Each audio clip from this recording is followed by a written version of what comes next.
Good news to all future home buyers and kabahay na naghahanap ng affordable na single attached house na sobrang modern ni stylish dito sa Dasmariñas, Cavite.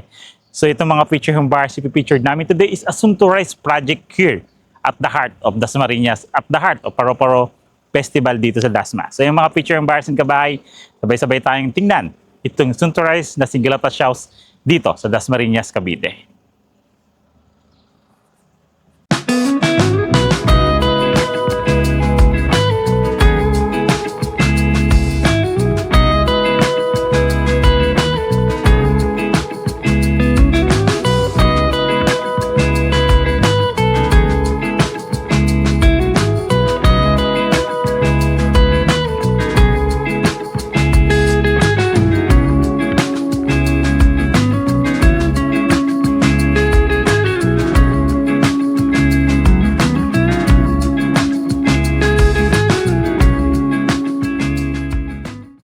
Again, mga future home buyers and kabahay, again, I'm Randy Salvador. This 2026 nga, ako pa rin po ang susi at tulay patungo sa pangarap niyong bahay. So good news nga, tama po yung narinig nyo, this is a sunturized project dito sa Dasmariñas, Cavite. Alam nyo ba, napakaganda ng location nito.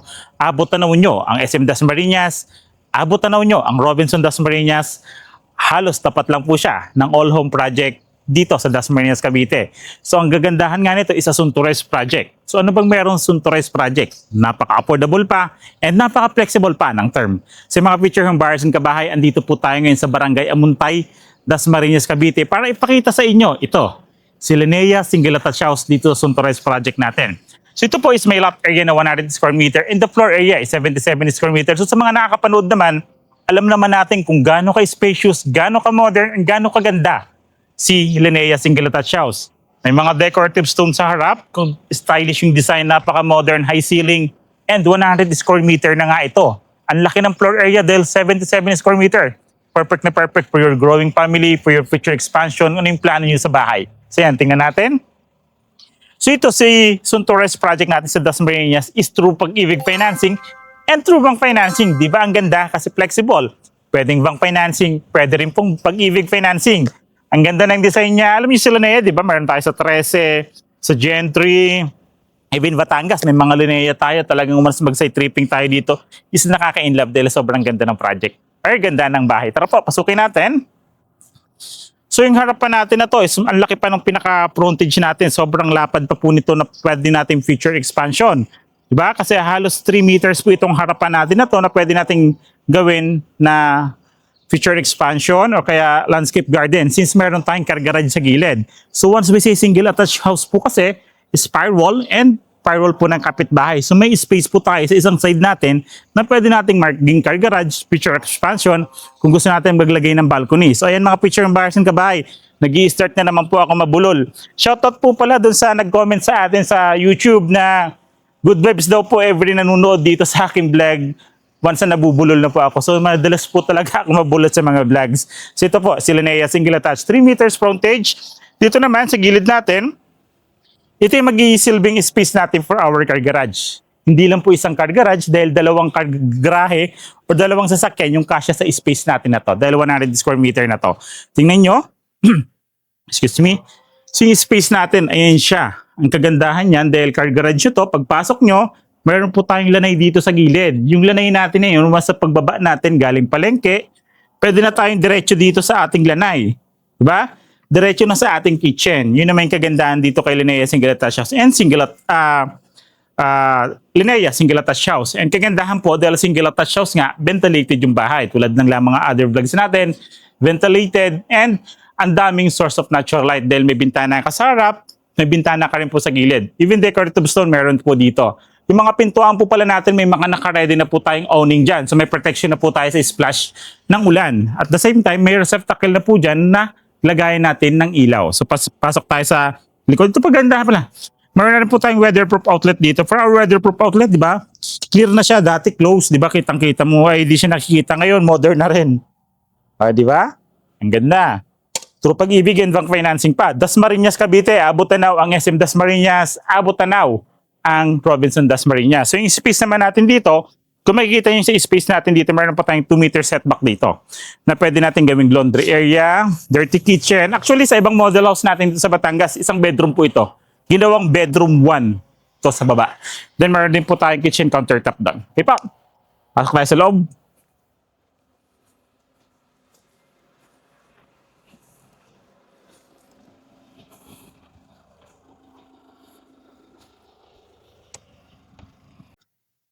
O, di ba? This is our actual turnover or deliverable unit dito kay Linnea Single Touch House.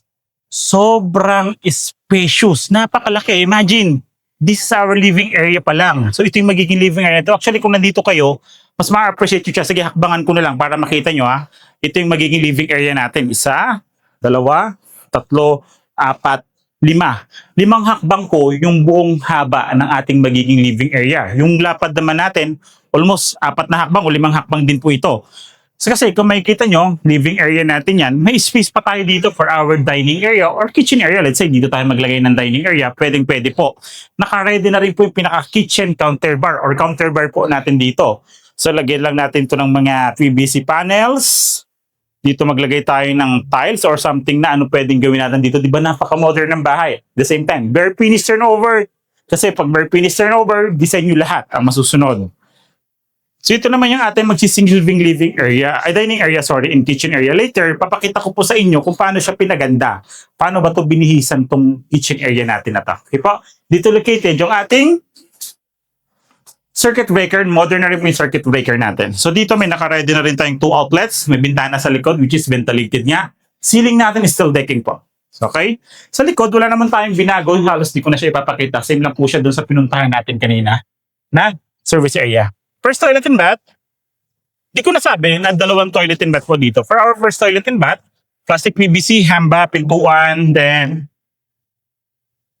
nasabi kong malapad din siya, mahaba.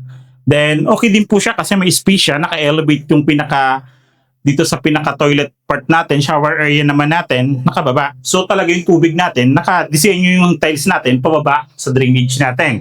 At the same time, may space pa tayo dito for our shower enclosure. Kaya-kaya pa po maglagay tayo dito ng shower enclosure. Okay po?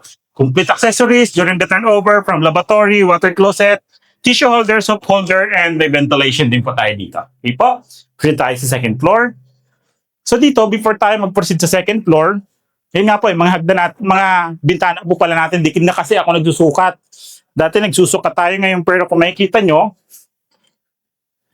isang dipa ko po, hindi naman ako ganun katangkad na tao. 5'7.5 po yung height ko. Isang dipa ko po bintana natin, yung pinaka-front na bintana natin. Po.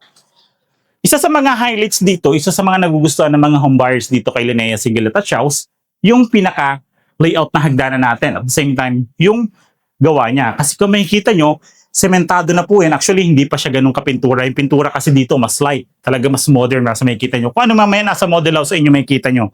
Kagandahan po nito, ang lapad po ng stairway natin. Hindi po steep or hindi masakit sa tuhod akitin, malapad din po. Kahit 2 tao yung magsabay ng pababa at pataas, kasyang-kasya. Railings natin is a tubular. And isa sa highlights dito, yung meron tayong glass na sobrang haba na nakatapat sa hagdan. Proceed tayo second floor. May landing pa po tayo dito. May landing pa na malapad. Okay? So this is our second floor, provision for 3 bedrooms. For our 3 bedrooms, electrical switches, electrical outlets is naka-ready na for our renovation kung gusto natin magpa-renovate, di ba? Ceiling natin, kung makikita nyo yung mga metal trusses na ginamit. Ito yung advantages once na very finished turnover. Kita nyo po yung mga materials na ginamit sa bahay nyo. 3 bedrooms, yes of course, lahat po may bintana. Kung 3 bedroom po gagawin natin, okay? Dito, ito yung sinasabi ko, sa hagdanan natin, meron tayong napakahabang glass na nakatapat dyan. Sobrang ganda, maglagay kayo ng chandelier dito, may glass dyan. Later, papakita namin sa model house. Okay po, pakita ko yung toilet and bath. Yung toilet and bath po rito sa second floor, mas malaki kaysa sa baba. Kasi ito talagang nakabukod or naka-L-type yung shower area and sa toilet. So ito po. Ito yung area natin. Dito yung pinaka-toilet shower natin dito. Naka-ano pa siya sa gilid. Okay po, ito yung space niya. Diba? Naka-tiles na rin yan. Ganyan kataas, 4 na tiles yung attachment. Complete accessories. Okay po. Ready na ba kayo makita ating dress up unit? Pakita ko po sa inyo. So kayo po, proceed po tayo for the dress up unit. For our dress up unit, before tayo mag-proceed, hayaan nyo po ako ipakita ko sa inyo ang ating pinaka floor plan with mga measurements na po yan para mas madali nyo makita. So kung makikita nyo dito ay na po yung kabuuan ng ating bahay. 8 meters yung lapad natin, 12 meters yung pinakahaba natin, 3 meters frontage natin, and service area natin is may 2 pentor din po. Diba? Sukin pa natin.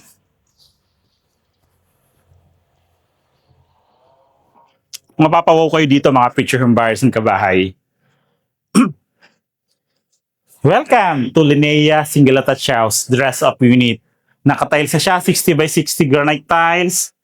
Yung lanay natin, diba, napakaganda.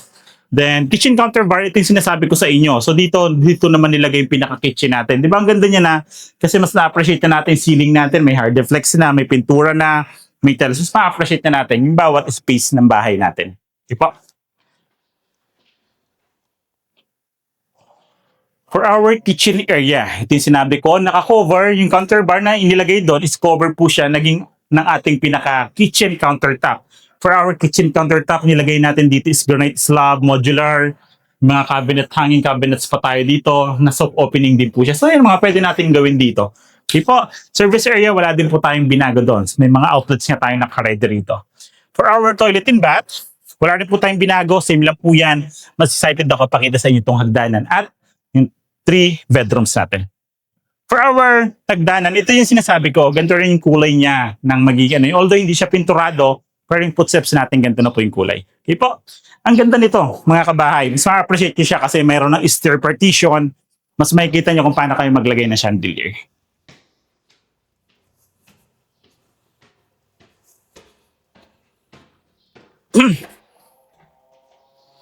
Okay, kabahay. So, dito na tayo ngayon sa ating second floor, which is provision for 3 bedrooms. So, pakita muna natin itong hagdanan. For our hagdanan, ito po yan. So yan, di ba dahil may stair partition na siya, may naka-ready tayong wirings for chandelier. Pag maglagay kayo ng chandelier dyan paggabi, ang elegante, ang social tingnan ng bahay nyo. Pag umaga naman, grabe yung source of natural light. Mas ma-appreciate nyo since may partition na siya. First bedroom. For our first bedroom, ito po is idea only. Pwede yung gayahin, pwede yung ipagawa, mas pa-renovate kayo. 2 windows sa likod, isa sa gilid. Ganito po siya kalaki. Double size bed, wall double size bed, kasya po dito. Partition, ceiling natin is naka-hardplex siya. Yung mga partition naman ang ginawa natin is hardplex or drywall and metal paring. Second bedroom. For second bedroom, isa siya sa may pinakamalaking bintana din. Di po? Malaki din yung bintana niya, pero alam niyo doon sa mga renovation nito, sinasagad niya yun doon. Sa pader, naglalagay ng another balcony rito or another room. Naglalagay siya ng balcony sa gilid. Pa, third bedroom. So this is our master's bedroom. For our master's bedroom, queen size bed. Kasya po. May space pa kayo for cabinets or built-in cabinets. Di ba ang ganda? Naka-hardplex na rin siya. Buksan nyo lang siya dahil malapit to sa Tagaytay, mahangin and mapresko po. Di ba? Ang ganda ng view. True bank. Sorry, hindi po pala Tagaytay ito. Mali na sabi ko. So yan, dahil malapit nga po ito sa, yung area natin ito is upland din po sa Dasmariñas, Cavite, is napaka-presko din po. Okay po, true pag-ibig and bank financing po ito. Pag-usapan po natin yung price. Okay po, nakita natin actual turnover and dress-up unit ni Linnea Single Attached House dito sa Suntories project natin sa Dasmariñas, Cavite. Quick recap ka po tayo, located to sa Barangay Amuntay, Dasmariñas, Cavite. Abot tanaw mo ang SM Dasmariñas, abot tanaw mo ang Robinson Dasmariñas, almost in front po ito ng All Home Dasma po. Di ba? Ang ganda ng location, small community lang dahil 4 hectares lang po itong project na itong pinipictured namin. In Suntories project, napaka-affordable niya pa po. Through pag-ibig and bank financing pa po yan. So mga feature and buyers ng kabahay, lagay ko lang po dito yung imputation niya from total contract price, reservation, down payment, monthly down payment, and monthly amortization, also the required income. Kung pasok po ba ito sa budget nyo? Di po? So kaya, kung pasok po ito sa budget nyo, message nyo lang po ako dahil naka-flash po sa screen ang aking contact number, Viber and WhatsApp. Globe din po yung number ko niyan. Yung mga other social media accounts ko po, nasa description po siya or comment. Puntahan nyo lang po yun. Kung mas madali nyo pa ako, isang click lang po. Connected na yan sa social media account ko. Message nyo lang po ako. And kung ngayon pa lang po kayo napapadalaw sa aming YouTube channel o kung ngayon lang nakita ang video na to, mag-like na po kayo, subscribe, and pindutin nyo po yung bell button para updated kayo sa mga bagong videos namin. Katulad nito. Again, I'm Randy Salvador. This 2026, ako pa rin po ang susi at tulay patungo sa pangarap ng bahay.